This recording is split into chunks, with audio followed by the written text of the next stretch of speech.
தென்னாடுடைய சிவனே போற்றி, எந்நாட்டவர்க்கும் இறைவா போற்றி. அனைத்து தமிழ் உள்ளங்களுக்கும் கனிவான வணக்கங்கள். தென்மேற்கு பருவமழை தொடங்கப் போகும் அற்புதமான மாதம் இந்த ஜூன் மாதம் ஆகும். வைகாசியும் ஆனியும் இணைந்த மாதம், கோவில்களில் திருவிழாக்கள் நிறைந்த மாதம். அப்பேற்பட்ட இந்த ஜூன் மாதத்தில் நடக்க இருக்கும் ஒரு சில கிரகங்களின் பெயர்ச்சிகள் மிக மிக முக்கியமானவையாக கருதப்படுகின்றன. ஒரே சமயத்தில் பல கிரகங்கள் அதிக பலம் பெற்று ஆட்சியாக அமரும் அமைப்பு இந்த ஜூன் மாத கிரக பெயர்ச்சியில் ஏற்படுகிறது. இந்த ஆண்டு ஜூன் மாதம் நடக்கும் பெயர்ச்சிகளில் மிக மிக முக்கியமான ஒன்று செவ்வாய் பெயர்ச்சியாகும். சில மாதங்களாகவே பகை கிரகங்களுடன் சஞ்சரித்து வந்த செவ்வாய் பகவான் தற்போது தன்னுடைய சொந்த வீட்டில் ஆட்சி பலம் பெற்று சஞ்சரிக்கப் போகிறார். ராகுவிடம் இருந்து விலகி தனித்து பயணம் செய்வது பல ராசிகளுக்கு யோகம் கொடுக்கும். ஜூன் 1ஆம் தேதியே செவ்வாய் பகவான் மேச ராசிக்கு இடப்பெயர்ச்சி ஆகின்றார். சுக்கிர பகவான் ஜூன் மாதம் 12ஆம் தேதி மிதுன ராசிக்கு இடப்பெயர்ச்சி அடைகிறார். இது லட்சுமி நாராயண யோகத்தை ஏற்படுத்தும். சூரிய பகவான் ஜூன் 15ஆம் தேதி மிதுன ராசிக்கு பெயர்ச்சியாகிறார். இது ஆனி மாத பிறப்பை குறிக்கும். மிதுன ராசியில் பெயர்ச்சியடையும் புதன் பகவானால் 3 ராஜயோகங்கள் உண்டாகும். சனி பகவான் மாத இறுதியில், அதாவது ஜூன் மாதம் 30ஆம் தேதி வக்கர பெயர்ச்சி அடைகிறார். சனியின் பார்வையில் செவ்வாய், சனி மற்றும் செவ்வாய் ஆட்சி பலம் போன்றவைகளால் சில நெருக்கடிகளை உண்டாக்கும். குரு பகவானின் சுப பார்வை கன்னிராசியில் இருக்கும் கேது பகவானின் மீது படுவதால் ஒவ்வொரு ராசிக்கும் குறிப்பிடத்தக்க மாற்றங்கள் ஏற்படும். இந்த கிரக பெயர்ச்சிகளின் காரணமாக மிதுன ராசியில் புதாதித்ய யோகம், சுக்கிராதித்ய யோகம், கஜலட்சுமி ராஜயோகமும் உருவாகிறது. இதன் காரணமாக சில ராசிக்காரர்களுக்கு அதிர்ஷ்டமும் பணவரவும் பதவி உயர்வும் தன வரவும் கிடைக்க வாய்ப்புள்ளது. இனி உங்கள் ராசிக்கான பலன் என்ன என்பதனை பற்றியும், அசுப பலன் ஏற்படுமாயின் ராசிக்காரர்கள் வழிபட வேண்டிய தெய்வம், மேற்கொள்ள வேண்டிய பரிகாரம் என்ன என்பதனை பற்றியும் காண்போம். விருச்சிக ராசி அன்பர்களே, உங்கள் ராசிநாதன் 6ஆம் இடத்தில் இருக்கிறார். ருண ரோக சத்ருஸ்தானத்தில் செவ்வாய் பகவான் இருப்பதனால் எதிரிகளின் தொல்லை இருக்காது. நினைத்த காரியங்கள் ஈடேறும். 4ஆம் இடத்தில் இருக்கும் சனி சிறு சிறு தொல்லைகளை கொடுப்பார். உடல் நலனில் சிறு உபாதைகளை கொடுப்பார். பெரிய அளவில் பாதிப்பு இருக்காது. வாகனம் வாங்கும் யோகம் உண்டு. புதிய வாகனம் வாங்குவதை தவிர்த்து உபயோகப்படுத்திய வாகனத்தை வாங்குவது சிறந்தது. அதேபோல் வீடு கட்டுவதை விட கட்டிய வீட்டை வாங்குவதும் சிறப்பானது. 5ஆம் இடத்தில் இருக்கும் ராகு வெளியூர் வெளிநாடு பயணங்களையும் அதனால் ஆதாயத்தையும் கொடுப்பார்.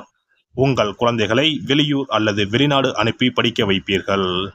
குழந்தைகளால் மகிழ்ச்சி உண்டாகும்.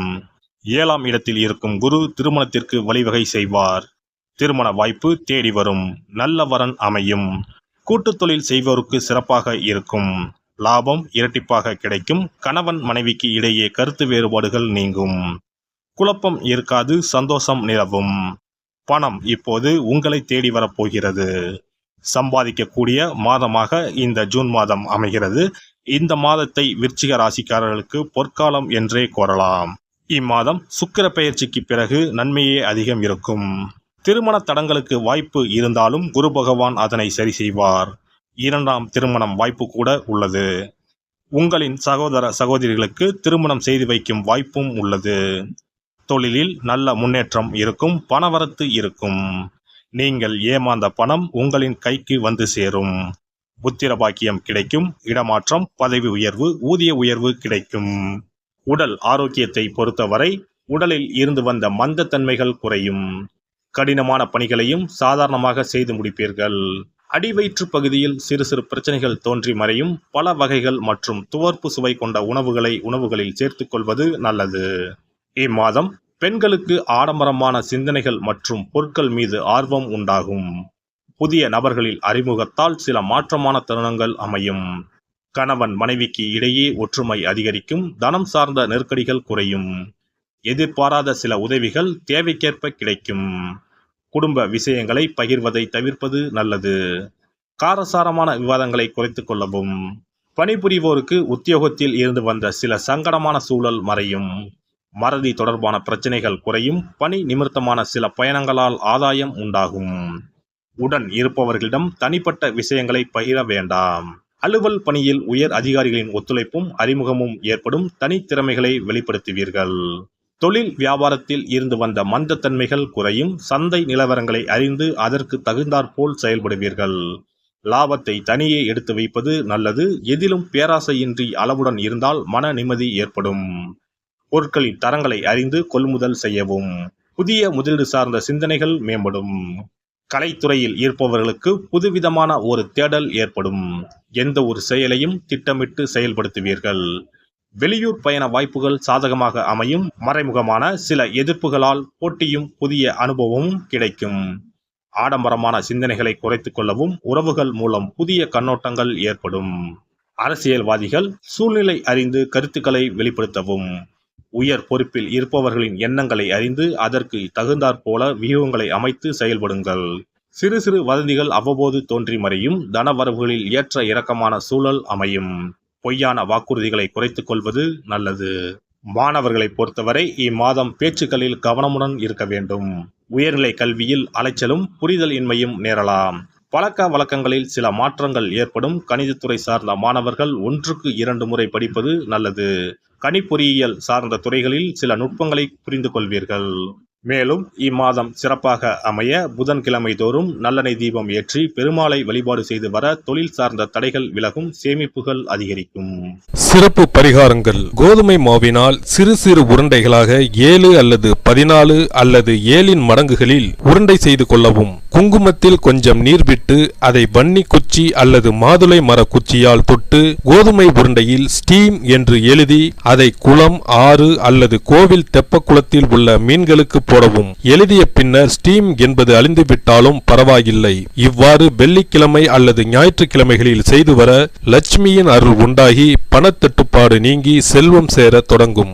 வெண்கடுகு சிறிது, 2 வத்தல் மிளகாய், 3 கல் உப்பு, பச்சை கற்பூரம் 3 இவை அனைத்தும் சேர்த்து வெள்ளை துணியில் போட்டு பின்பு அதை முடிந்து நல்லெண்ணெயில் நனைத்து வீட்டின் முன்பு இரவு 10 மணிக்கு மேல் எரிக்க ஏவல், பில்லி சூனியம் விலகும். தூங்கும் போது யாரோ அமுக்குவது போன்று இருப்பது, சிறுவர்கள் பயத்தில் சிறுநீர் கழிப்பது போன்ற தொந்தரவுகள் இருந்தால் படிகார கற்களை தூங்கும் அறையில் அல்லது தலையணைக்கு கீழே வைக்க வேண்டும். தோல்வி, அவமானம், எதிர்ப்புகள் ஆகியவற்றை சமாளிக்கும் மன வலிமையை அதிகரிக்க வாராகி அம்மனை மனதார வழிபட்டால் நிச்சயம் நல்ல பலன் கிடைக்கும். முடியவே முடியாது என்று நினைத்துக் கொண்டிருக்கும் காரியத்தை கூட உடனே முடித்து காட்டும் வல்லமை படைத்தவள் வாராகி அம்மன். இந்த வாராகி அம்மனுக்கு 8 சனிக்கிழமையில் சுத்தமான மண் அகல் விளக்கு ஒன்றை எடுத்து அதில் நல்லெண்ணெய் ஊற்றிக்கொள்ள வேண்டும். ஒரு கருநீல துணியை கட்டமாக வெட்டி அதில் கொஞ்சம் வெண்கடுகு சேர்த்து எல் தீபம் ஏற்றுவது போல முடிந்து கொள்ள வேண்டும். காலையில் 6 மணியிலிருந்து 7 மணி வரையிலான காலகட்டத்தில்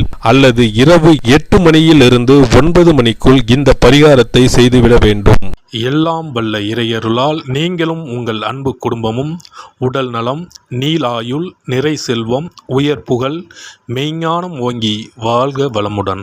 இந்த வீடியோ பதிவு உங்களுக்கு பிடித்திருந்தால் லைக் பண்ணுங்க, கமெண்ட் பண்ணுங்க, ஷேர் பண்ணுங்க. மறக்காம சப்ஸ்கிரைப் பண்ணுங்க. பக்கத்துல இருக்கிற பெல் பட்டனை கிளிக் பண்ணுங்க. நன்றி, வணக்கம். ஓம் நமச்சிவாய. சிவாய நம.